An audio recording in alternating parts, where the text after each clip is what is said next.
토지주의 주민 여러분, 바쁘신데도 불구하고 참석해 주셔서 감사합니다. 대책위원장 이하입니다.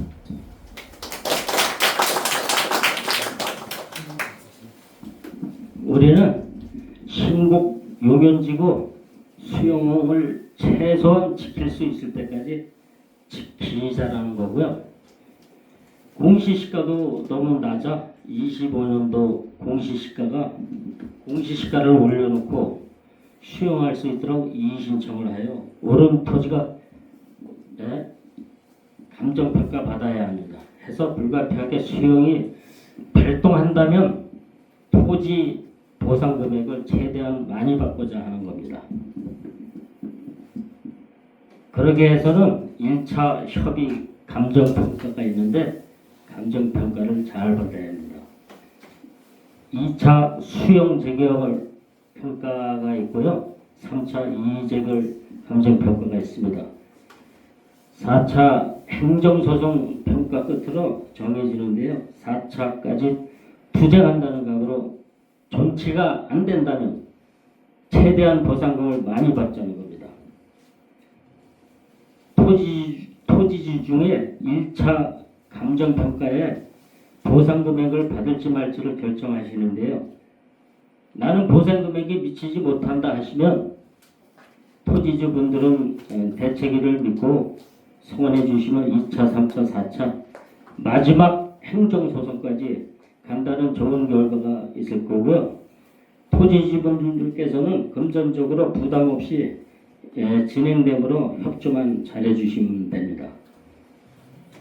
현재 용연지구와 관련된 기사 4개 사업지구가 있는데 그중 신곡 용연지구가 가장 빨리 추진되는 것이라는 기사 내용이 있고요.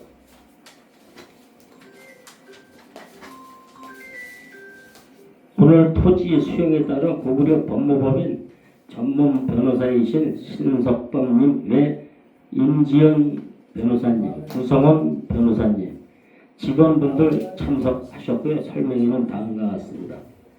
추진 경과 및 예상 일정, 인근 녹양 우정지구 존치 사례, 만약 존치가 안 되었을 경우 앞으로의 보상 종류, 2주택지, 생활택지, 영농보상, 영업보상, 이주권 등 감정평가의 중요성, 대책위가 필요한 이유, 법무법인이 하는 일, 고구려 법무법인 실적 등으로 설명을 하겠습니다. 끝나고 나면 몇 분 질문 받고 종료하겠습니다. 그럼 저 대표 변호사 신석범님의 설명을 시작하겠습니다.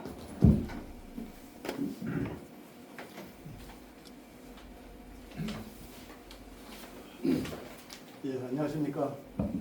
법무법인 고구려의 대표를 맡고 있는 신석범 변호사입니다. 반갑습니다. 좀 착잡하실 걸로 예상됩니다. 저는 이 토지 수용 보상 업무를 전문 영역으로 약 한 20년간 해왔었고요. 그래서 이 공공주택지구 이번에 발표되고 나서 이 지역에 앞으로 주로 어떻게 진행될지와 그리고 만약에 저희들이 업무 연관한다면 어떤 역할이 하는지를 구체적으로 설명을 좀 드리겠습니다. 준비한 자료 가지고 설명을 먼저 한 3, 40분 답변하도록 하겠습니다. 제가 오늘 말씀드릴 내용은 좀 전에 위원장님이 말씀하셨던 것처럼 요직 사업계획 간단하게 보고요. 이 대책위원회를 지금 이제 만들었는데 이 대책위원회를 왜 만들고 이게 어떠한 역할을 해야 되는지를 먼저 말씀드릴 겁니다. 그리고 보상의 내용에 대한 말씀드리고 소유자 추천 감정평가사의 중요성 그리고 저희 법인에 대한 소개를 마지막으로 말씀드리겠습니다. 여기 사업지구는 아마 많이 보셨을 테고요. 여기 보니까 발곡고등학교를 경결해서 바로 이쪽 명미마을 쪽으로 다 해서 그리고 저 도로 43번 국도변을 경결해서 이렇게 제가 연결됩니다. 근거법은 공공주택특별법이 되겠고요. 용연동 신곡동 일대에 약 80만 제곱미터 사업기간은 31년까지로 예정되어 있습니다.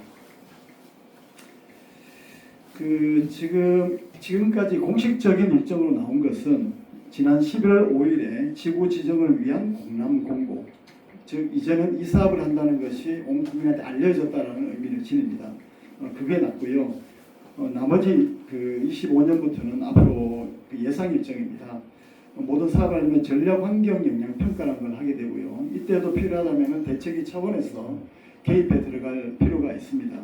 26년에 아마 지구 지정이 예상되고요. 이 지구 지정이 되면은 공공주택특별법은 이때를 기준으로 해서 평가하는 상태가 바로 이때의 상태를 다 기준을 하게 되고요. 공시지가도 만약에 26년에 지구지정이 이루어진다면 공시지가도 26년에 발표되는 공시지가가 될 가능성이 높기 때문에 그거에 대한 대비를 할 필요가 있습니다. 그리고 보상 통지는 현재 예상으로는 약 27년경으로 봅니다. 그러면 지금 24년에 보상되고 27년 말에 되면 한 3년인데 그렇게 많이 걸려 하실 수도 있을 것 같은데요. 일반적으로 공공주택 지구에서는 5년이 거의 기본이고요. 최근에 화성 어천지구 같은 경우는 거의 6년, 7년 정도 걸린 경우도 있습니다. 다만 최근에 와서 조금 더 앞당겨지는 경향은 있는데 그건 향후에 좀 지켜봐야 할 것 같습니다. 지금 이번에 최근에 4개 공공주택지구가 발표가 됐습니다. 서초동에 경부고속도로가 서울에 거의 진입한 무렵에 있는 서리풀지구, 그 다음에 여기 의정부 용현지구, 그 다음에 고양의 대곡지구, 그 다음에 의왕의 오전왕곡지구 4개 지구 발표됐는데 아마도 그 중에서도 용현지구가 가장 빠를 것 같다라는 게 일단은 면적으로 봤을 때 LH 입장에서는 큰 부담이 없는 정도의 면적이기도 하고요. 그 다음에 여러 가지 그 여건을 볼 때는 아마 의정부 용현지구가 빠르겠다라고 예상을 하고 있습니다. 이 지역에 왜 사업을 할까를 보면은 뭐 잘 아시겠지만 지금 세종 포천 가는 쪽에 동의정부 IC에서 근접성이 아주 좋고요. 3번 국도의 가선도로의 장암 IC로부터도 아주 가깝습니다. 그리고 장내 GTX-C 구간이 형성되죠. 이런 교통 여건뿐만 아니라 이 지역은 주변에 이미 고산지구나 등등해서 나머지 다 개발되고 수락산 자락에 어느 정도 면적으로 개발할 수 있는 마지막 땅이다 이렇게 볼 수도 있는 지역이거든요. 그러니까 아마 LH가 여기는 땅을 자기들이 개발하고 나면 잘 팔리겠다 생각하고 먼저 선점해서 들어왔다 이렇게 보여집니다. 이후에 일단은 아까 말씀드린 기본 절차들이 있을 거고요. 아까 위원장님 말씀하셨던 향후에 보상 통지가 먼저 되고 나면은 이렇게 여기에 사람이 있는 데가 한 4개 정도 있죠. 하나, 둘, 셋, 4개 단계의 평가가 이루어집니다. 가장 중요한 것은 당연히 처음 협의 통보입니다. 이때는 평가사 3명이 평가를 합니다. LH 추천, 시도지사 추천, 토지 소유자 추천인데 시도지사 추천은 일반적으로 LH 즉 사업 시행자 쪽으로 기울기 때문에 이쪽은 강력하게 대책위가 노력을 해서 이 부분은 없애려고 하면은 2인의 평가사를 하는 경우도 많이 있습니다. 어쨌든 이 협의 통보, 즉 애초에 첫 가격이 가장 중요하겠죠. 그래서 이 첫 가격을 충분하게 올리기 위한 전략이 상당히 필요하다 이렇게 볼 수 있습니다. 이 첫 가격 통보 이후에 만족을 하게 되면 협의가 성립되면은 거기에서 소유권 이전 등기함으로써 모든 절차가 끝나는 것이고 나는 이 가격을 도저히 인정할 수 없다 불복을 하게 되면은 앞으로 수용재결, 이의재결 행정소송에서 3단계 평가를 더 하게 되고 각각 단계는 직전 단계보다 올리는 이런 절차를 거치게 된다는 것입니다. 이 절차에서 앞으로 어떤 전략을 구사하고 어떻게 될지는 향후에 한 번 더 설명이 된다면 보다 더 자세하게 설명하겠습니다. 오늘 제가 첫 자리이기 때문에 핵심만 먼저 말씀드리고 보상 절차와 내용에 대한 상세한 설명은 이후에 설명의 자리가 있으면 좀 더 세부적으로 말씀드리겠습니다. 자, 그러면 오늘 제가 말씀드릴 내용 중에서 여기에 보면 그림밖에 없지만 이 그림을 이해하시는 게 가장 중요하다고 볼 수 있습니다. 현재 이 지역의 단계에서는요. 처음에 사업 발표가 나오고 나면 어디서든지 다 대책위를 만드는 게 지금은 추세입니다. 제가 20년 전에 처음 이 분야에 들어왔을 때만 해도 대책위라는 개념이 되게 생소할 때였어요. 그런데 그때 제가 여러 가지 경험을 통해서 조직을 만들어야 됩니다. 그 조직을 통해서 우리가 협상력을 길러갖고 직접 보상비도 올리고 간접 보상 조건도 좋게 만드는 역할을 해야 됩니다라고 많이 이야기를 했었고 지금은 대책위가 다 만들어지고 있습니다. 이 대책위는 우리 헌법상에 말하자면 여기는 우리가 내 재산이 나중에 제대로 평가 못 받을 위험이 있으니까 그걸 위해서 조직을 만드는 거잖아요. 이걸 법적으로 표현한다면 뭐 최근에 헌법 논란도 많지만 법적으로 표현한다면 이런 겁니다.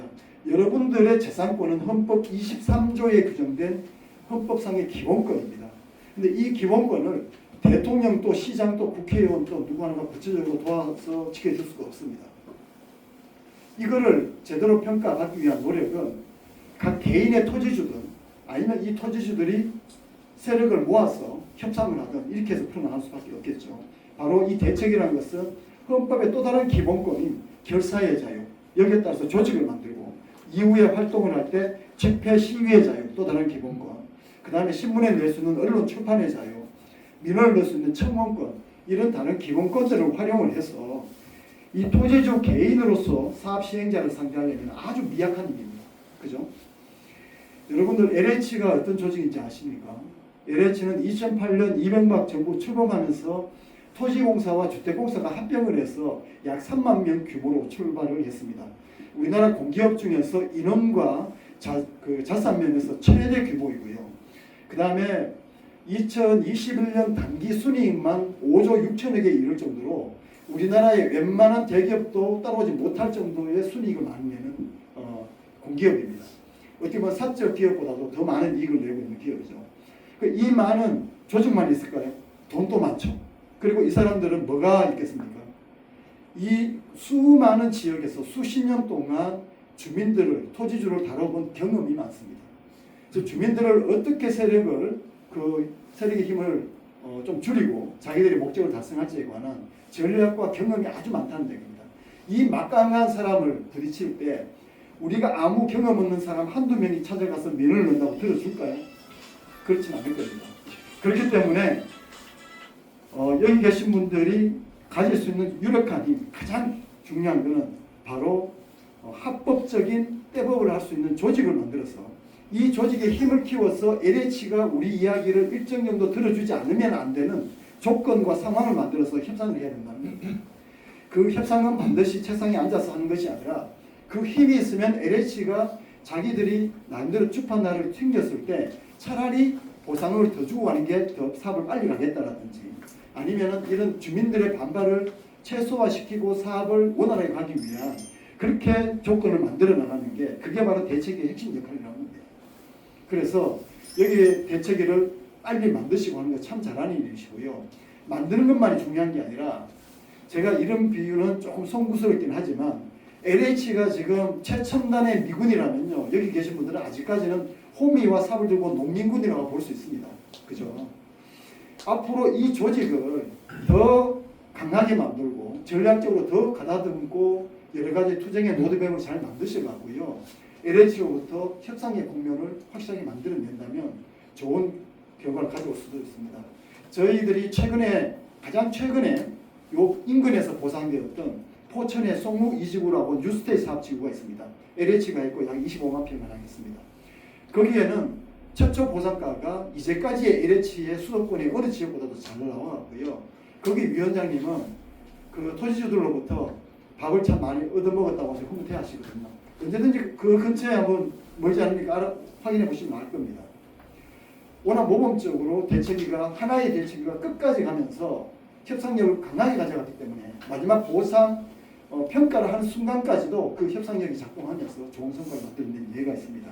바로 이 대책의 힘, 이 힘을 어떻게 만드느냐에 따라서 여기 계신 분들의 재산이 10%, 20%, 30%가 더 작동될 수 있다. 이렇게 보시면 되겠습니다. 즉 대책위가 필요한 이유는 먼저 단합할 수 있는 구심점이 되는 것이고요. 또 이러한 대표성을 통해서 바로 협상의 주체로서 당당하게 인정받을 수 있다는 겁니다. 그리고 각종 민원서를 제출하고 정보 확인하고 이런 것들이 개인이 하는 것보다는 훨씬 더 용이할 것이고요. 그리고 가장 결정적으로 이 토지 수용 과정에서는 철저하게 사업 시행자가 대부분의 절차의 주도권을 다 가져갑니다. 유일하게 토지주가 개입할 수 있는 절차가 바로 주민 추천 감정 평가사라는 제도입니다. 이건 뒤에 가서 제가 좀 더 상세하게 말씀드릴게요. 이걸 선정하는 것도 대책의 힘이 없다면 사실상 불가능합니다. 그래서 대책위의 필요성은 이렇게 공통된 목적을 가지고 이 단결된 힘, 합법적 떼법의 힘으로 최대한 지금 제도에 의해서 기울어진, 즉 사업시행한테 절대적 유리하게 되어 있는 이 수용의 그 제도와 현실 속에서 이 힘을 만들어서 최소한의 대등한 협상력을 만들어내는 것, 이게 관건이다 이렇게 보시면 되겠습니다. 예, 대처기가 주장하는 것들을 예시적으로만 보더라도요. 감정 평가할 때 가격 시점을 언제 할 거냐, 제출 기한을 사전에 협의하자. 그다음 기본조사 내용이나 평가 항목을 공개하라라든지, 그 다음에 인근의 보상 선례나 거래 선례를 제대로 선정해달라. 그다음 시도 추천 평가사 배제해달라. 이런 요구들을 다 할 수 있다는 것이고요.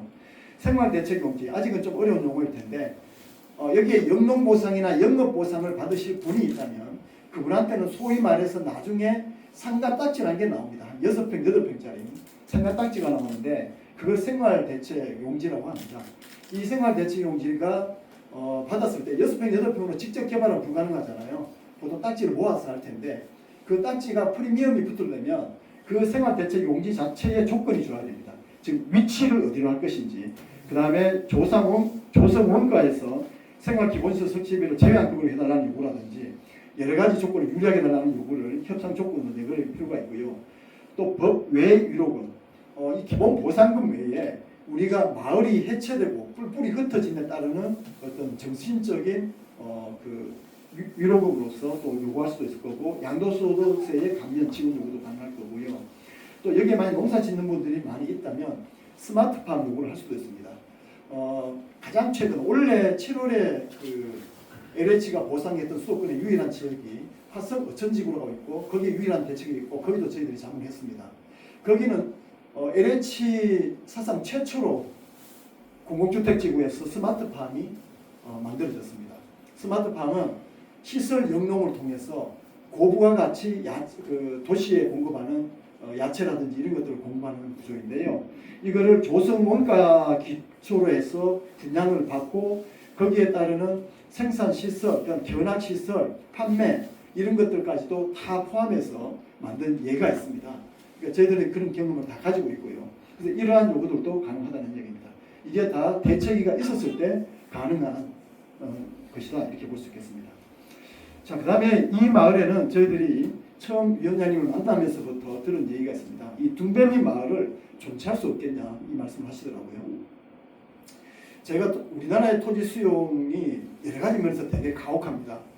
가장 가혹한 첫 번째는 보상 발표되고 나면 인근 땅값 다 올라버리죠. 근데 여기 땅은 그 가격을 묶여버리고 그걸로 보상하잖아요. 그 보상 받는 순간에 보면은 주변의 땅에 비해서는 거의 반토막 3분의 1토막 나 있습니다. 그게 첫 번째 가장 뼈아픈 것이고요. 두 번째, 내가 원해서 하는 것도 아닌데 양도세를 또 내라고 합니다. 강제 수용임에도 불구하고 양도세를 내라고 해요. 그 다음에 민원을 찾아가고 하면은 계속 뺑뺑 도는 말만 하고 정신적으로 엄청나게 피해를 받습니다. 그 외에 특히 전통적 마을이 수용되는 경우에는 기존의 전통적인 공동체가 완전히 해체돼요. 대부분. 그리고 연세 드신 분들이 뿔뿔이 다 흩어지는 경우가 많습니다. 아주 가혹한 것이죠. 선진국의 토지 수용에서 이런 식의 토지 수용 제도 갖고 있는 나라가 거의 없습니다. OECD 국가 중에서 우리나라 수용 제도와 가장 유사한 나라는, 가장 제가 유사하다고 보여지는 것은 중국밖에 없어요. 중국은 사회주의 국가니까 그렇죠. 우리나라는 자유민주주의 국가면서 70년대 만들어진 토지 수용의 제도가 그 뒤에 소유자한테 오히려 더 나쁜 방향으로 많이 개혁이 돼서 지금까지 와 있는데, 어쨌거나 제가 이 지역에서 이 마을의 존치에 대한 얘기를 들었을 때, 이것도 그동안의 마을의 공동체가 오랫동안 지속되어 왔고 이 해소에 대한 우려가 상당히 크시겠다 어르신들이 생각이 좀 들었습니다. 현실적으로 제가 여기서 이제 법에 따른 설명을 드릴 건데요. 결론적으로 말씀드리면 존치 가능성이 솔직히 말씀드리면 높지는 않습니다. 다만 그렇다 하더라도 이 존치를 강력하게 초반에 요구하는 것은 상당히 의미가 있습니다. 하나의 협상의 전제로서도 의미가 있을 뿐만 아니라 이 마을의 상황에 대한 우리 단결력도 높이고요. LH와 대항할 수 있는 힘을 키우는 하나의 중요한 그것도 될 것 같습니다. 또 존치될 가능성이 일부 있다면 법에 바로 이걸 근거합니다. 공공주택특별법 72조의 2와 그다음에 시행령 21조에 보면요. 어떤 요건이 전부 다 충족돼야 됩니다. 이 가나다라가 다 충족돼야 돼요. 첫 번째가 건축물 및 영업장이 관계 법령에 따라서 인허가를 받아야 되고요. 두 번째는 주택지구의 토지 이용계획상 받아들일 수 있어야 되고, 세 번째는 해당 건축물 등을 존치하는 것이 공익상 또는 경제를 현재 유익할 것이고요. 네 번째는 해당 건축물 등이 해당 지구조성사업의 준공기구까지 장기가 활용될 것으로 예상될 것. 자, 여기에서 일관되게 보이는 것은요, 마을이 아닙니다. 건물이에요. 건물의 보존이 필요하다고 할 때 존치하는 근거 규정이 되어 있고, 그렇기 때문에 아직까지 공공주택지구에서 마을을 주민들의 요구에 따라서 존치하는 경우는 제가 아직까지도 보지 못했습니다. 좀 그런 어려움은 있습니다만은 굳이 한다면은 존치가 먼저 요구하고 존치가 안 되었을 경우에 그 반대 급부로 무엇을 해달라 이런 정도의 협상 조건 가능할 수 있겠죠. 그렇게 접근하는 하나의 방법입니다. 현재 둔배명 마을은 34세대 가구가 거주하는 것으로 알고 있고요. 특히 오랜 기간 대를 거쳐서 살고 있는 전마을이기 때문에 이 전원마을의 가치를 역사적으로 만약에 주장할 수 있는 것들이 있다면 그걸 논리적으로 잘 구성해서 여기는 존치해 줘야 된다는 요구를 할 필요가 있습니다. 그래서 이미 11월 21일에 존치를 요구하는 내용과 의견 동의서를 의심실에 발송했다고 들었는데요. 자, 이 존치가 되면 왜 좋을까요? 우리 토지 수용을 전문으로 하는 우리 법인 내에서는 가끔씩 농담으로 그렇게 얘기합니다. 세상에서 가장 좋은 땅은 어떤 땅일까요? 수용되는 바로 옆 땅입니다. 개발되고 나서 그 수용은 안 됐지만 개발되고 나면 이미 기본 생활 기반 시설들이 그 주변에 다 들어옵니다. 생활 기반 시설이 뭐냐면은 수도, 전기, 가스, 상하수 다 들어온다는 얘기죠. 그러면 이 마을에다가 바로 연결을 다 시킬 수가 있잖아요. 특히 이 마을을 빼고 주변에 다 개발되고 나면은 국토계획법상에 특별계획구역이라는 제도가 있어요. 그게 설정이 되면은 이 개발된 지역으로부터 인입선을 다 끌어들일 수도 있고 마을의 도로 정비 사업도 예산으로도 다 지원해 줄 수도 있거든요. 그러면 훨씬 더 이 재산의 가치가 높아지겠죠. 그런 의미에서는 존치 주장의 의미가 있는데 여튼 이 주장은 상당히 의미는 있을 것 같습니다. 다만 이제 아까 제가 마을은 아니지만 여기 의정부 우정지구입니다. 이 대책에도 저희들이 자문했었고요. 여기에서 요양원을 존치한 사례가 있습니다. 처음에는 요양원이 포함되어 있었습니다. 근데 강력하게 주장을 했고 해서 이 요양원 건물이 이게 활용 가치가 있고 아까 앞에서 이야기했던 네 가지 조건이 있지 않습니까? 법에 나오는 이게 해당 법령에다 인허가도 받았고 그 다음에 장기간 활용도 가능하고 공익상으로도 유익하다 이런 평가를 받았기 때문에 이런 경우에는 바로 정치가 되었던 것이죠. 그러니까 이게 건물의 경우에 이렇게 존재받는 예능이 있다 이렇게 말씀드리는 거고 마을의 경우에는 어려움은 좀 있을 수도 있다 이렇게 말씀드리겠습니다. 자, 그 다음에 향후에 보상되면은 보상의 종류가 어떤 건지를 먼저 전체 틀을 한번 잡아보겠습니다. 흔히 직접 보상이라고 하고 간접 보상이라고 하는데 직접 보상은 쉽게 말하면 돈으로 주는 것 이렇게 생각하시면 됩니다. 간접 보상은 땅으로 주는 것 이렇게 쉽게 일단 생각하십시오. 직접 보상 중에 대표적인 게 바로 토지 보상이고요. 역시 가장 가액의 다수를 차지하는 게 대부분 지역에서는 토지이기 때문에 그리고 토지에서 가장 재산권의 침탈이 많기 때문에 토지 가격을 지켜내거나 최대한 증액시키는 것이 가장 중요하다 이렇게 볼 수 있고요. 그다음 지장물입니다. 지장물이라는 어감은 저는 상당히 안 좋다고 생각하는데 사업 시행자 입장에서 사업을 하는데 땅 위에 있는 지장이 되는 모든 물건 이게 지장물입니다. 대표적인 게 건축물, 그 다음에 온갖 하우스라든지 그 다음에 동산들, 수목 이 모든 것 다 지장물이라고 합니다. 그러니까 영업 영농보상은 일정한 조건 하에 일정한 요건에 해당되는 영업과 영농을 장기간 해왔던 사람 중에서 이 영업보상과 영농보상을 받는 경우가 있습니다. 그런 경우를 말하고요. 간접보상의 대표적인 게 이주대책과 생활대책입니다. 이주대책은 기본적으로 사업 인정 고시로부터 보통은 그 1년 이전 아니면 수도권 같은 경우에는 경우에 따라서는 최초 공량 공고시로부터 추산을 그 정도로 하는 경우도 있습니다만 어쨌든 기준 시점부터 계속적으로 소유 및 거주한 사람 소유는 부동산 등기부등본으로 입증하고 거기에 거주했다는 것은 주민등록증 초본으로 입증을 합니다. 이 요건이 되면은 그러니까 내가 내 집을 갖고 여기서 계속 살고 있다. 이 수용 재결 시까지 계속 살고 있어야 됩니다. 그게 되면은 소위 말하는 그 이주자 주택에 딱지를 주는 것이죠. 이주자 주택이라는 것은 이주자 주택이 여기 만약에 34세대다 그러면 아마도 여기는 10세대 이상이면 원칙적으로 이주대책을 세우게 되어 있거든요. 그러면 이 그 집을 지을 수 있는 땅을 줍니다. 보통은 80평 생각하면 됩니다. 주거 전용으로 하면 100평까지 주는데 상가 겸용, 점포 겸용이면 80평까지 줘요. 그래서 거기에다가 보통 한 4층까지 올릴 수 있다고 보고요. 보통 1층에다가는 가게로 세주고 2층, 3층은 원룸 한 2개 해서 한 4개 정도에서 세주고 4층에는 본인 살고 이렇게 많이 합니다. 그 집들이 모여있는 블럭을 이주자 택지 단지, 이택 단지라고 흔히 합니다. 그래서 그 이주 대책이 있고 그 다음에 생활 대책은 아까 말씀드렸던 영업보상과 영농보상 받는 사람한테 상가 딱지 6평, 8평 주는 것을 말합니다. 자, 토지에 대해서는 일단은 오늘 한번 간단하게 설명 좀 드릴게요. 이 토지를 보상할 때는요, 여러분들이 우리나라는 공시가가 두 가지가 있어요. 4, 5월경 되면은 통보가 오죠. 개별 공시가 얼마입니다. 그러면 이 가격을 기초로 해서 평가를 매길까요? 우리나라 공시가 평가법이 원칙인데 이거 개별 공시가 통보받는 거는 토지 수용할 때는 아무런 상관이 없습니다. 이 가격은 전혀 상관이 없어요. 그럼 뭘로 기초로 하냐? 이거 외에 표준지 공시지가라는 게 있습니다. 우리나라의 총 필지수가 수천만 필지인데요. 그 중에서 약 한 60만 필지의 대표 주자가 있어요. 각 지역별로 용도 지역, 이용 상황, 지목별로 같거나 유사한 대표 주자들이 있습니다. 그 가격을 미리 원래 같으면은 9월경에 국토부가 평가사들한테 의뢰를 해서 그 대표 주자인 토지들의 가격을 매기기 위해서 매년 1월 1일, 그러니까 2025년 같으면은 조만간에 1월 1일에 그 가격을 발표를 합니다. 바로 이 표준지 공시지가가 국토부가 부동산 정책을 활용하기 위해서 쓰는 장치인데요. 이걸 가격을 기초로 해요. 그래서 표준지 공시가에다가 뭐 시점, 수정, 지역 요인, 개별 요인, 그 밖에 요인 많은데 어려운 얘기 다 빼고요. 나중에 제가 설명회가 좀 1시간 정도가 할애가 되는 기회가 있으면 그때 자세하게 말씀드릴게요. 가장 중요한 건 이 기타 그 밖의 요인이라는 겁니다.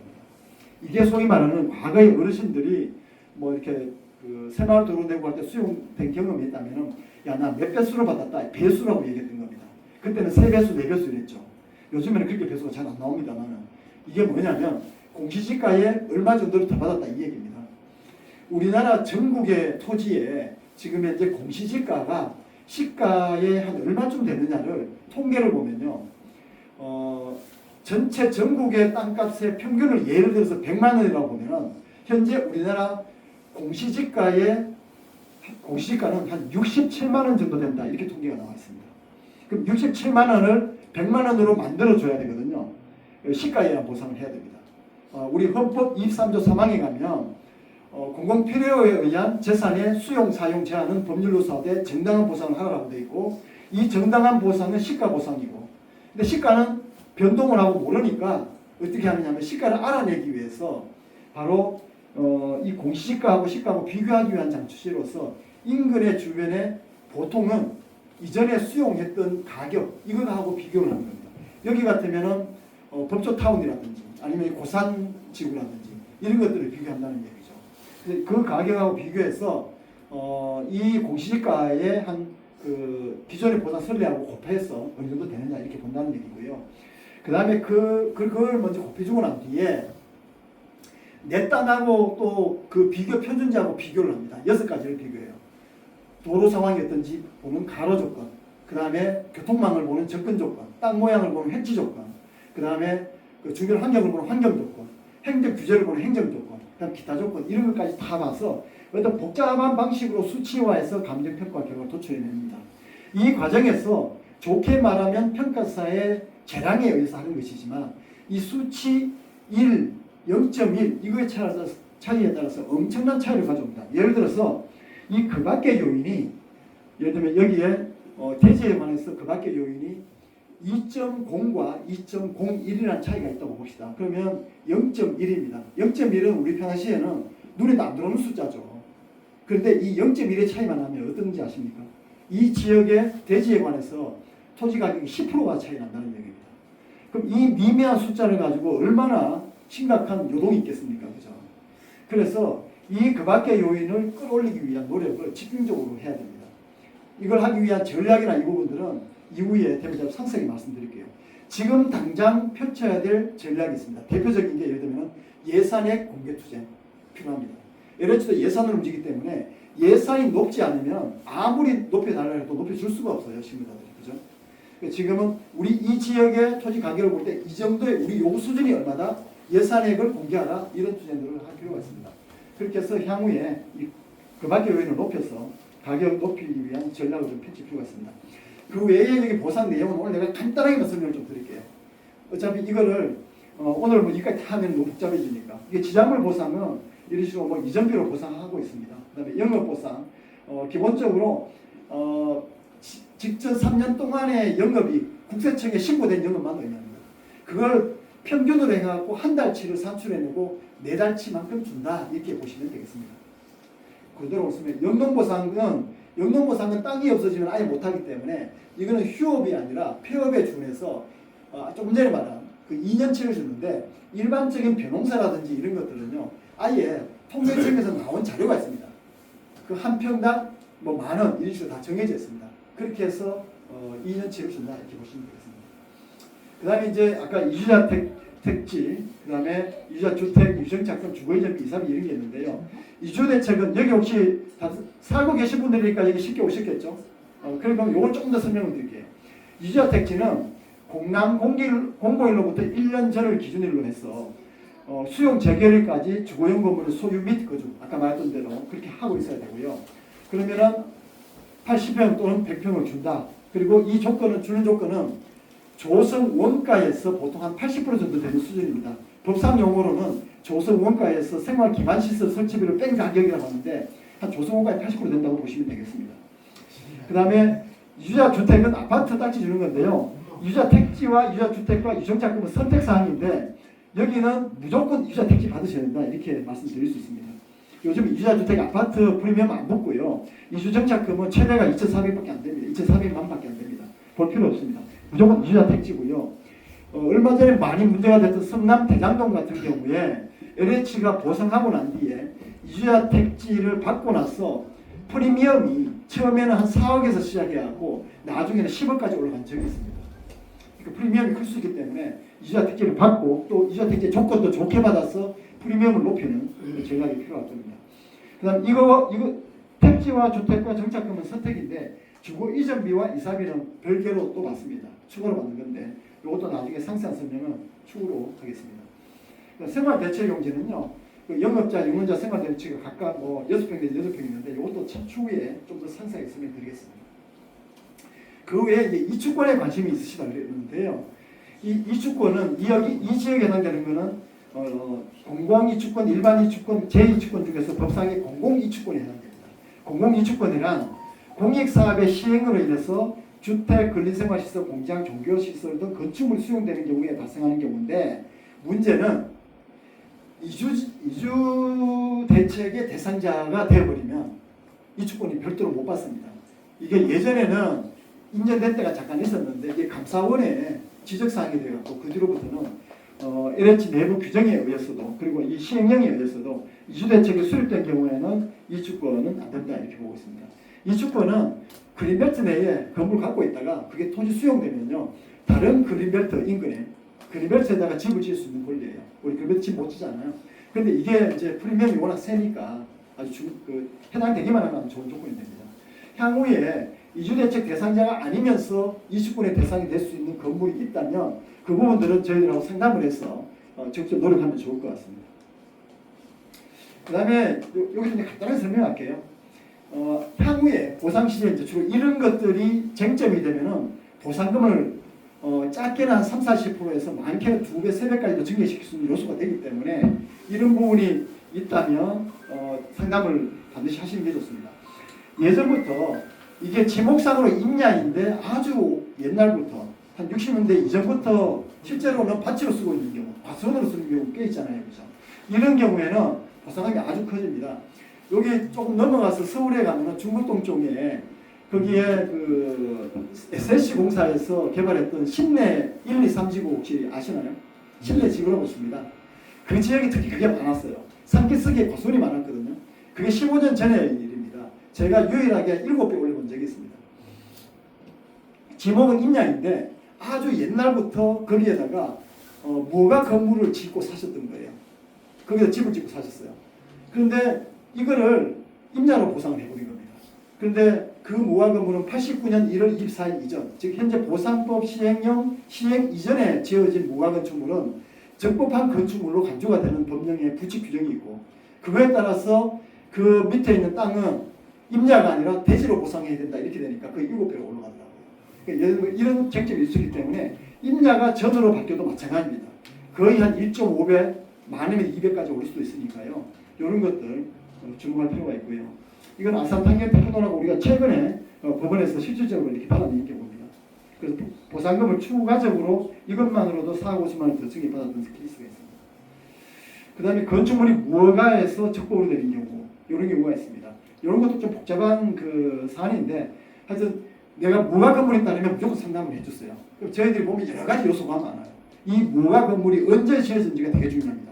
첫 번째 기준 중에 중요한 게 89년 1월 24일입니다.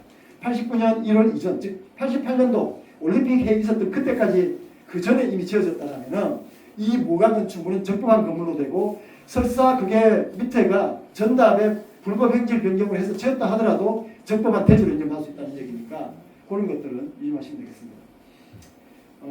이런 것도 우리가 실제 사례들 이렇게 보여드렸고요. 자, 그 다음에 소유자 추천 관장평가서 말씀드리겠습니다. 여기에 뭐 도표로 좀 복잡하게 그 설명되어 있는데요. 가장 중요한 건 이런 거예요. 자, 시도지사 추천 평가서는 우리가 배제하는 게 낫습니다. 배제했다고 봅시다. 그러면 LH 추천 1명, 주민 추천 1명이 있겠죠. 주민 추천을 하려면은 이 전체 땅 면적의 50%, 그리고 주민 수의 50% 이 이상을 동의서를 다 받아내야 돼요. 이걸 개인이 받기 힘들기 때문에 이제 대책이 하는 것이고요. 자, 이걸 받아냈을 때 주민추천 평가서가 어떤 역할을 하느냐? 뭐 당연히 주민을 위해서 좀 더 올리고 노력하겠죠. 일부 그냥 좀 올리고 노력하는 정도 가지고는 안 됩니다. 자, 가장 극단적인 내가 비율을 한번 들어볼게요. 이해하기 쉽게. 여기에 만약에 토지가 평당 한 그 100만 원 정도가 시세라고 봅시다. 그러면 현재 우리 법에 따라서는 평가사 간에 처음에 협의보상 평가할 때는 평가사 간의 평가 금액의 차이가 10%를 못 넘게 돼 있어요. 저는 이게 되게 악법이라고 보는데 평가사의 재량을 규제하기도 하고요. 10% 이상 못 넘게 되어 있는 악법. 그 다음에 이 평가하고 나서 사업 시행자한테 납품을 미리 하라는 조항. 이 두 개가 되게 대표적인 악법인데 어째 10% 이상을 차이를 못 내다 보니까 예를 들면 이런 겁니다. 여기가 시가가 100만 원 보여주는데 사업 시행자 평가사가 여기는 내가 한 50만 원을 보상하겠다 이렇게 얘기를 하면은 주민적 평가사가 줏대 없이 10% 차이를 안 내려고 그러면 60만 원으로 서버리면 평균 내면 얼마 나옵니까? 55만 원 나오죠. 그죠? 50만 원, 60만 원 두 개 평균하면 55만 원 나오는 겁니다. 그 정도 수준에서 보상된다는 얘기예요. 근데 그게 아니라 주민적 평가사가 무슨 얘기야? 내가 여기에 조사를 해보니 여기에 시가는 거의 100만 원 선이다. 내가 100만 원 쓸 테니 네가 따라와라 이렇게 한다는 얘기예요. 그래서 만약에 이 사업 시행자 평가사가 90만 원으로 따라오면 10% 차이잖아요. 그죠? 그렇게 되면 평균 하면 얼마죠? 95만 원 되는 거죠. 이 역할을 해줘야 돼요. 이게 가장 큽니다. 그게 아까 제가 말했던 그 밖의 요인을 끌어올리기 위한 전략이에요. 이거 평가사의 노력만으로는 안 됩니다. 대책위와 주민들이 똘똘 뭉쳐갖고 눈에 보이지 않는 협상력을 딱 가지고 있어야 LH가 보상을 많이 주려고 하는 겁니다. 이 주민적 평가사의 역할이 정말 중요하거든요. 첫 번째는 이 동의서를 50% 이상씩 모으는 게 보통 일이 아닙니다. 이거를 대책위의 회원들이 적극적으로 전부 다 노력해서 주변의 땅을 알고 있는 사람이 다 전화하고 해서 동의서 구하는 걸 다 작업을 해주셔야 되고 위원장님 혼자서 움직여서는 한계가 있을 거니까요. 그게 첫 번째고 두 번째는 평가서를 제대로 선정하는 거죠. 평가서 선정하는 그 기준이나 이런 것도 나중에 또 말씀드리겠습니다. 그 다음에 평가사가 선정되면은 평가할 무렵에 대책위가 절차에 깊숙이 개입에 들어가서 평가사들이 헛던지 못하게 만드는 게 상당히 중요합니다. 이런 것들을 통해서 최초 보상금을 올리는 게 중요하다 이렇게 보겠습니다. 예, 여기까지 해서 기본적인 보상 절차나 내용 좀 말씀드렸고요. 저희 법무부 우리가 그러면 아니 법률사무소가 왜 대책이 이런 데 와서 이렇게 설명을 하고 이렇게 많은 직원들이 와서 이렇게 하느냐 하실 텐데요. LH는 아까 말씀드렸지만 조직과 자금과 경험이 풍부합니다. 이 전략을 잘 구사해요. 그런데 아무래도 여기 사회 경험이 많으신 분들이 많으시겠지만 이 수용 보상을 충분하게 경험하고 아는 분들이 좀 드물잖아요. 그러다 보면 법도 잘 아무래도 좀 지식적으로 딸릴 수 있고 경험도 좀 부족하고 또 이런 조직을 통해서 어떤 식의 그 투쟁 방법을 세워야 될지 이런 전략을 세우는 것도 좀 한계가 있을 겁니다. 그래서 저희들은 공통 지원 요소로서 법률 검토하고 그다음에 시행자 측의 고문 같은 거 분석해서 대응 고문도 우리가 하고 민원서도 주고요. 그다음에 감정평가사의 자료나 이 감정평가사의 그 리스트 같은 것도 저희가 제공할 수 있고요. 그다음에 대책위 회의 참석해서 전략을 수립하는 것, 처음에 이게 가장 중요합니다. 처음부터 전략을 제대로 수립해서 대책위의 기본적인 활동의 모델을 만드는 것 되게 중요합니다. 그다음 이후에 토지 소유자 현장 조사라든지 현장의 상주 상담, 그다음에 그 개인의 어떤 여러 가지 사건들, 그 발생되는 사건들, 그다음에 사전 지장물 조사 이런 업무들을 공통적으로 하고요. 대책위 운영을 하기 위한 총회나 설명회 제공합니다. 전체 창립 총회가 가장 중요하잖아요. 창립 총회 할 때는요, 가장 중요한 거는 흔히 시중에서 얘기하는 쪽수입니다. 정말 중요합니다. 100명 이하로 모일 거면 아예 안 모이는 게 낫다라고 제가 극단적인 말씀을 좀 드릴 수도 있어요. 안 되면은 이웃 마을에서 사람을 뽑아서라도 더 모으셔야 돼요. 왜냐하면 LH에서 파악을 할 때는 대책위가 총회를 하거나 설명을 했을 때 몇 명 모이는지가 가장 중요하게 보기 때문에 그렇습니다. 그게 대책의 힘이라고 보는 것이거든요. 여기가 만약에 한 200명, 300명 이상만 모여오면요, LH는 이 대책위를 절대 무시하지 못할 겁니다. 그게 바로 협상력의 힘이에요. 그래서 이 총회나 설명회를 할 때 사람 모이라 그렇게 말만 한다고 안 모여지는 거잖아요. 이 모으는 것도 하나의 요령이거든요. DM 또 보낼 뿐만 아니라 여러 가지 방법이 있습니다. 이런 것들을 저희들이 안내해 드리고요. DM 작성하고 발송하는 것, 사업지구의 지도 제작하고 평가사 추천 동의서 진구하는 과정을 도와드리고 사업 진행 상황 파악하고 현수막 등 제작하는 거에서 이런 문구나 이런 다 지원해 드릴 겁니다. 그 외에 소유자 개별적으로 토지주나 주택 소유자, 세입자, 영업자들 대상으로 상담을 통해서 지원해 드립니다. 오늘 여기 우리 같은 멤버들 좀 왔는데요. 아까 위원장님께서 우리 임지연 변호사님 잠깐 소개해 주시고 이런 차 인사 좀 드릴까요? 네, 안녕하세요. 법무법인 고구려 임지연 변호사입니다. 임지연 변호사님 제가 뒤에서 법무법인한테 잠깐 좀 더 말씀드릴게요. 그 다음에 여기 우리 토지 수용의 본부장 맡고 있는 임신웅 본부장. 네, 임신웅 본부장입니다. 네, 기자님입니다. 그 다음에 우리 조련의 분석팀장입니다. 네, 안녕하십니까. 분석팀장입니다. 네, 이 지역에 앞으로 하게 되면 실무적으로 많이 올 수 있는 우리 김교훈 과장입니다. 예, 김경훈 과장입니다. 그 다음에 우리 업무를 지원하는 문준수 주임, 최동원 주임. 저희 법인이 보시면 알겠지만 어떤 이 토지 수용을 하는 법인보다도 직원 규모가 좀 많은 편입니다. 이게 일이 보이지 않는 곳에서 많은 일들을 실제로 실무적으로 해야 되거든요. 그래서 우리 앞으로 지원할 인력입니다. 그래서 이런 인원을 통해서 현장에 대한 지원이라든지 이런 것들 다 하게 됩니다. 향후에 대책위원회는 설립되면 총회나 설명회 이건 정기적으로 적어도 한 분기에 한 번 정도는 해서 계속적으로 이 내적인 긴장감도 유지하고 LH에 우리 힘을 보여주는 역할도 필요하고요. 사전 지장물 조사, 주민주적 감정평가사, 그다음에 무료 상주 상담 이런 것들 할 수 있고요. 그다음에 향후에 개인 이신청이 들어가게 되면 재결이나 소송의 절차 안내, 현장 조사, 감정평가서 분석, 감정에 관한 의견서 작성, 평가 입회 이런 것들 합니다. 혹시 이런 거에 대해서 우리가 어떻게 움직이는지 궁금하신다면요. 요즘 유튜브 많이 보시잖아요. 유튜브 가서 법무법인 고구려라고 쳐보면 저희 유튜브 채널이 있습니다. 우리 법인 내에는 이 전문 PD가 있거든요. 그래서 최근에 같은 경우에는 아산 탕정지구라고 저희들이 보상 계약 체결하자마자 거의 한 달, 두 달 내로 바로 분석을 하고 우리 분석팀장이 팀원들이 끌고 와서 직접 조사해서 분석한 결과를 제가 우리 계약안부들 모아놓고 또 설명한 자료가 올라와 있거든요. 그래서 우리가 어떻게 분석하고 어떻게 접근하는지를 한번 보시면 됩니다. 저희 법인은 제가 이런 걸 핵심 가치로 제가 지금까지 해왔습니다. 가운데 있는 에토스란 말이 좀 어려운데요. 이게 우리말로 적당히 적당하지 않았어요. 굳이 한다면 양심, 도덕 이런 겁니다. 전문가는 법률과 직업적 양심에 따라서 움직여야 된다는 생각 때문에요. 이거를 단순하게 우리가 하나의 어떤 영업, 사업 이런적 측면뿐만 아니라 저희 법인에서는 이게 집단적 공익 사건으로 분류되어 있기 때문에 거기에 대한 공적인 마인드를 담고 기본적 법적 양심을 가지고 최선을 다한다 이런 마음을 가지고 있고요. 전문성을 위해서 분석팀 가지고 있고 그 다음에 현장을 가장 우선시합니다. 이렇게 항상 현장에 달려오고 현장 조사하고 이렇게 합니다. 그걸 통해서 우리가 신뢰를 받고 그 다음에 새로운 어떤 쟁점이 있으면 도전하고 이런 가치를 제가 20년 전부터 이렇게 해서 만들어 왔습니다. 예, 저는 서울대 경영학과를 나왔고요.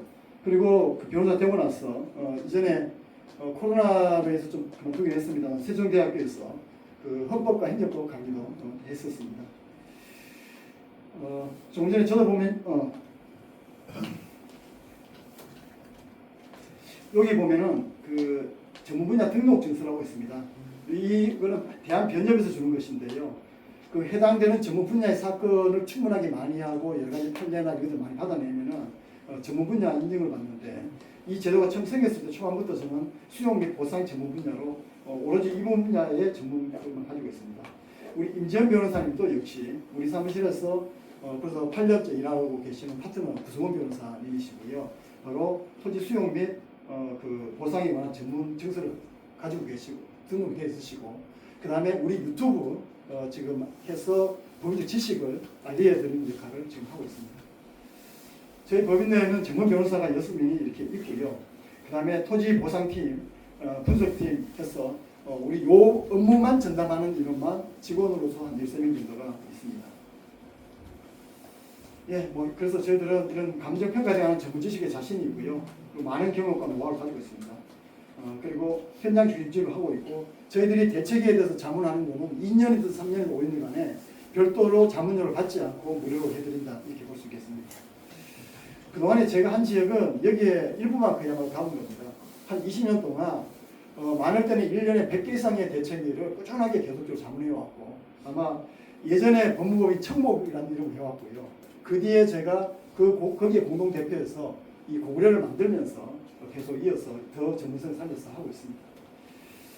예, 저희 법인은 서울에 가면은 교대역이라고 있습니다. 2호선과 3호선이 만나는 곳인데 거기에 바로 중앙지방법원이 있는데 거기에 서초대로 8차선이 있는데 바로 중앙지방법원과 마주보는 빌딩이 있습니다. 원래 삼천리 자전거 사업 빌딩으로 지은 지 한 5년 되었는데요.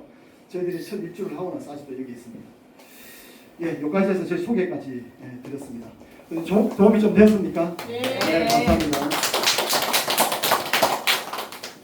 질문을 해주시면 가능하면 좀 공통된 거 관련된 질문해 주시면 네, 질문 있으신 분들 몇 분만 질문해 주세요.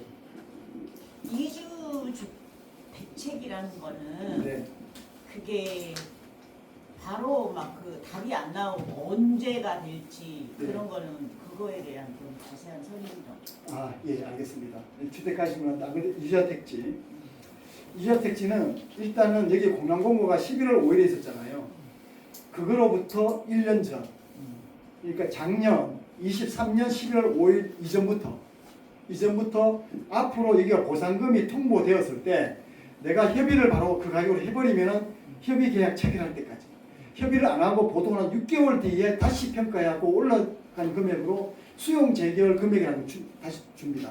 그때 하는 걸 수용 재결이라고 하는데 수용 재결 때까지 계속적으로 소유 및 거주를 해야 됩니다. 두 가지 다 하셔야 돼요.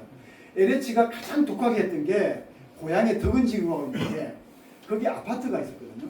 근데 거기에 이주자 주택 그 아파트 딱지를 주느냐만 조건을 정할 때요. 한여름에 그때 그 엄청난 장마가 와갖고 사람들이 물이 새니까 이거를 피신해하고 다 친척집으로 가고 불을 꺼놓고 한 달씩 비운 적이 있었거든요. 그걸 사진을 다 촬영해갖고 계속적 거주를 안 했다라고 안 준 적이 있어요. 굉장히 독하게 할 때도 있습니다만 아주 이례적이었고 거기에 외에는 본 적이 없습니다. 일반적으로 주수가 계속 되어 있고 사람 사는 집이기만 하면은 LH는 거의 다 이주자 택지를 인정해 준다 이렇게 보셔도 돼요. 이걸 받으면 아까 말씀드렸던 것처럼 점포 겸용이면 80평, 그 다음에 주거 점용이면 100평을 받으시는 거고요. 근데 그게 받는 거는 중요한데 네. 이제 또 우리가 다른 데로 이사를 갔다가 다시 오는 그 기간이 네. 상당한 그렇죠. 그게 걸릴 거 아니냐. 네. 그 안에 내가 죽을 수도 있지 않냐.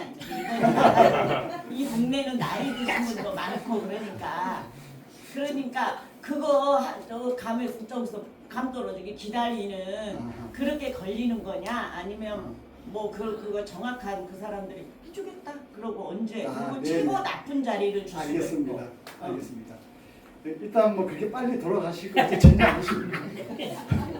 그 다음에 대략 이게 조건이 최종 결정해서 통보하는 거는 보통 보상 통보되고 나서도 한 1, 2년 걸립니다. 그렇지. 예.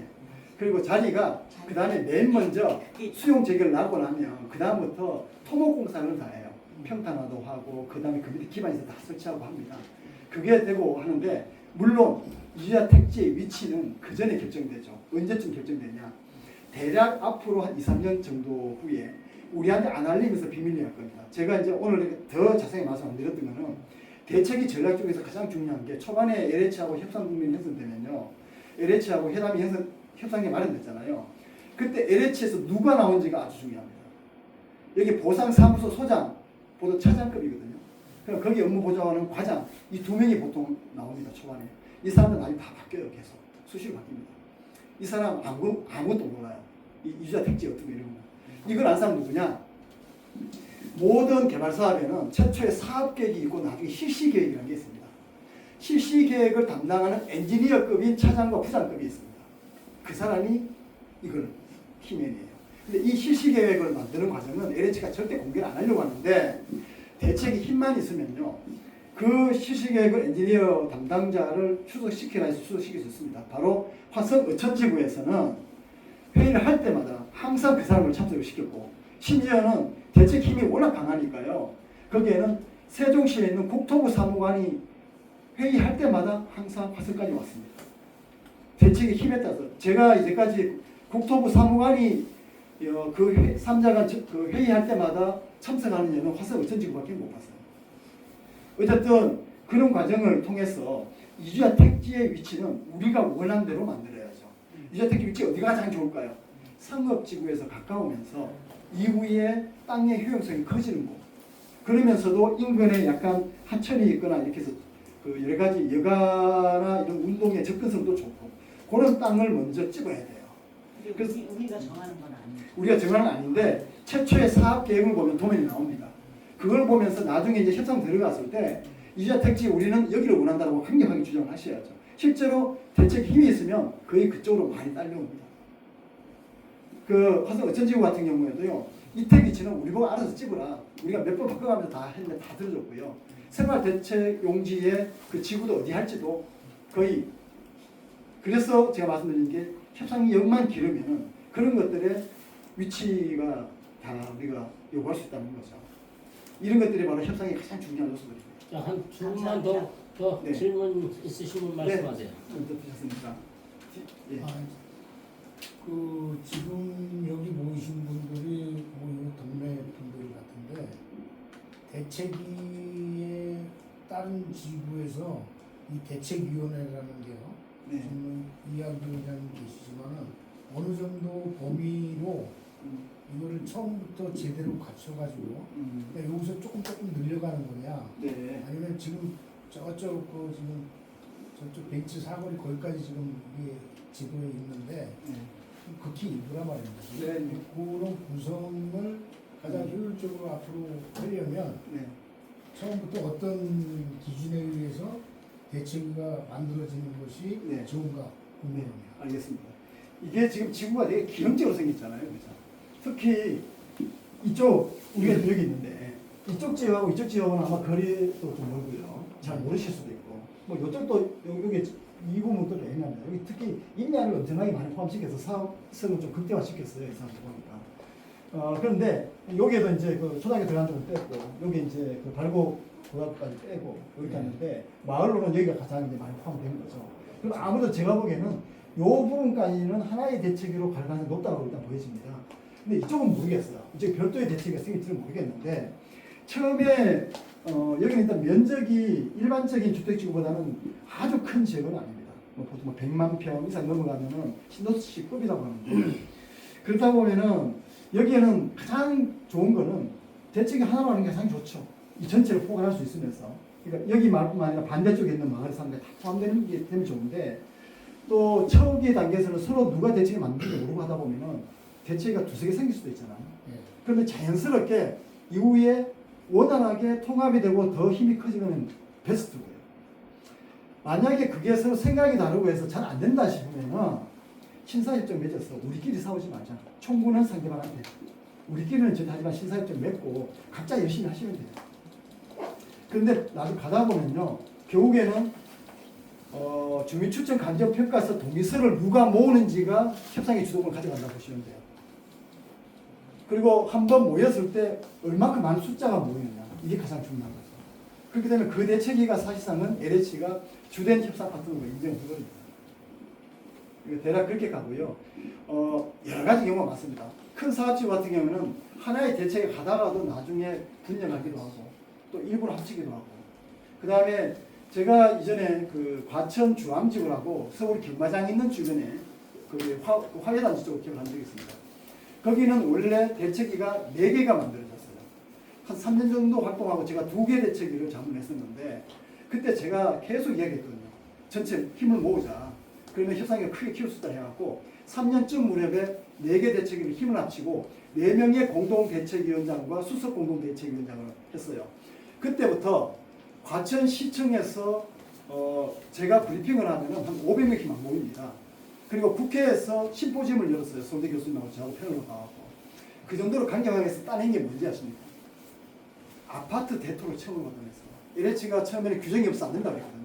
아파트 대토가 뭐냐면 보상 많이 받는 사람들이 크게 받는 사람들이 다 모여갖고 그 돈을 모아갖고 우리가 아파트 개발 사업할 땅을 달라는 거예요. LH가 처음에는 규정도 없고 안 된다고 그랬죠.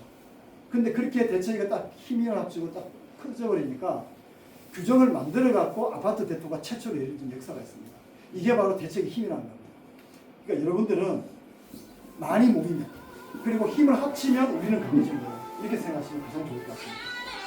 그걸 위해서 만들어 가셔야 됩니다. 그래서 그 부분 제가 좀 말씀드릴게요. 여기 백곡이죠. 영석고등학교 건너편으로 다 이제 지구인데 거기는 세대가 많지를 않아요. 뭐 한 몇 세대. 그래서 거기도 여기하고 같이 공유해서 같이 이 활동하기로 했어요. 그리고 나머지들은 이제 토지주들이 있는데 토지주들은 다 흩어져서 막 서울 외부에 뭐 지방 같은 데서 살고 있고요. 그래서 그 토지주들도 지금 흡수하기 위해서 지금 이 전화번호 이런 걸 다 좀 알아보고 있어요. 그렇게 하시면 될 것 같습니다. 아니 그래야 물어보기도 그래서 하고 이게 혼자 이 전개사항을 모든 전개사항을 내가 앞으로 이제 이 카톡으로 단톡으로 가야 유튜브로 해서 지금처럼 이렇게 해서 이걸 다시 또 올릴 거예요. 쓸데없는 꽃. 아니야 이거. 자, 그 다음에 또 아까 여기 손 드셨는데 질문 있으실까요? 질문 있으시죠? 직접 보상하고 간접 보상으로 나눠졌잖아요. 네. 이게 엔드인가요? 아니면 따로? 엔드죠. 엔드죠. 예. 그 땅으로 주는 게 있고 각각 요건에 해당되어야 됩니다. 이거는 해당돼요. 예, 말씀하시죠. 지금 저희 동네에 새로 집진 사람들이 며칠 있잖아요. 네네. 그런 사람들은 어떻게 되는 거예요? 새로 집 지은데 그 집 지은 게요. 네. 아까 말씀드렸지만 2023년 11월 5일 이전이 아니면 네. 힘들어요. 보상을 못 받아요? 예. 그 뒤에 만약에 중공이 떨어지고 이렇게 되면요. 예전에 여기 지금 부산 신도시가 된 그 지금지구라고 있습니다. 남양주 지금지구. 거기에 경찰서장 하신 분이 계셨는데요. 전원주택 멋지게 지었어요. 그분이 그때 당시에 건축비만 10억이 들었다 그랬거든요. 정원도 정말 조경석도 끝내주고 해갖고 어마어마하게 잘 지어놨는데 부지 300평에 그분이 딱 그랬어요. 그 기준일 바로 뒤에 중공이라고 며칠 뒤에 나갔고요. 끝까지 못 받으셨어요. 그분 남대로 경찰서장을 역임하셨고 하기 때문에 남대로 이제 뭐 그쪽에도 그때 경기도시공사였는데 알아보고 다 했는데도 안 통했습니다. 그러면 전입신고가 미리 돼 있어도 인정이 안 되는 거예요. 예?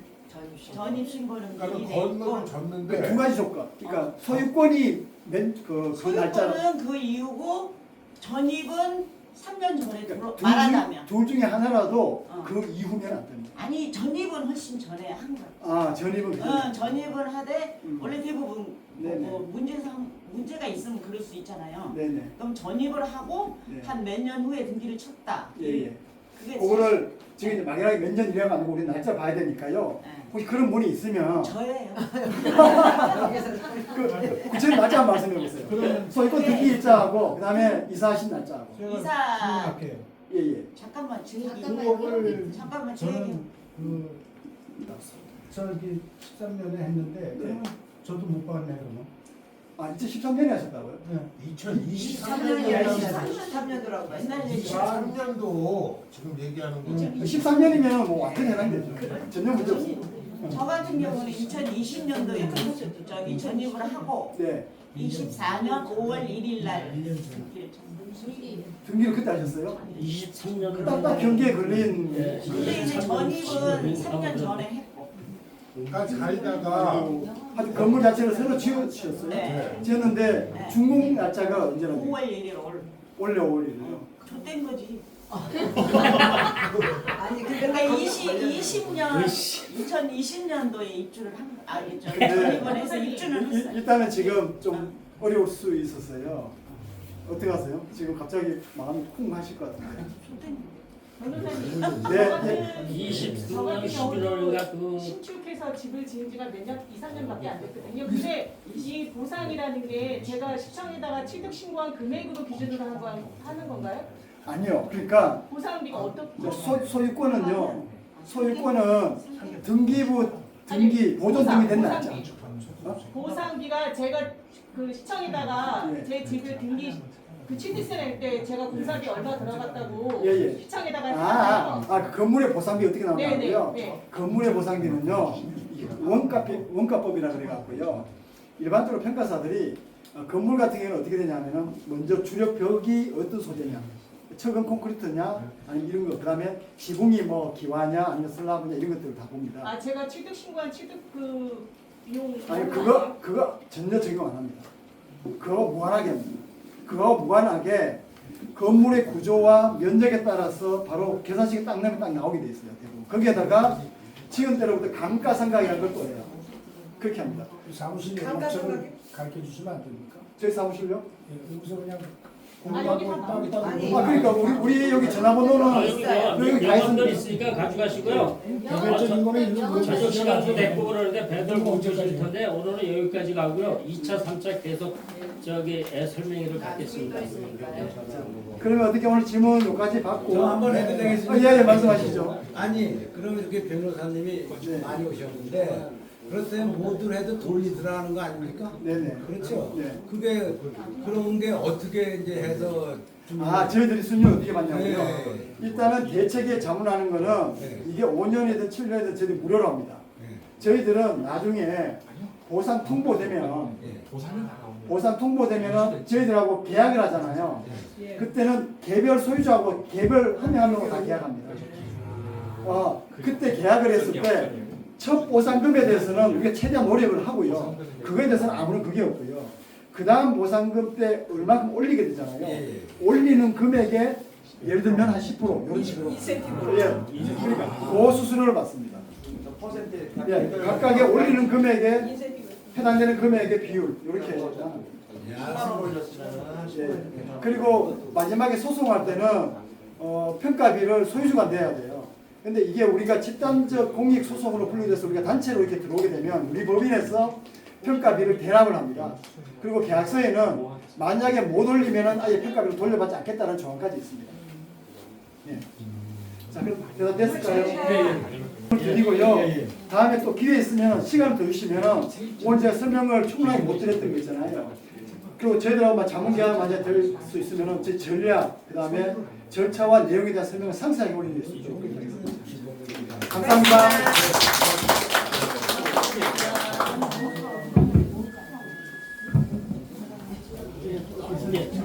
예. 고구려 법무법인 오늘 감사하고요. 수고하셨습니다. 감사해주세요. 감사합니다.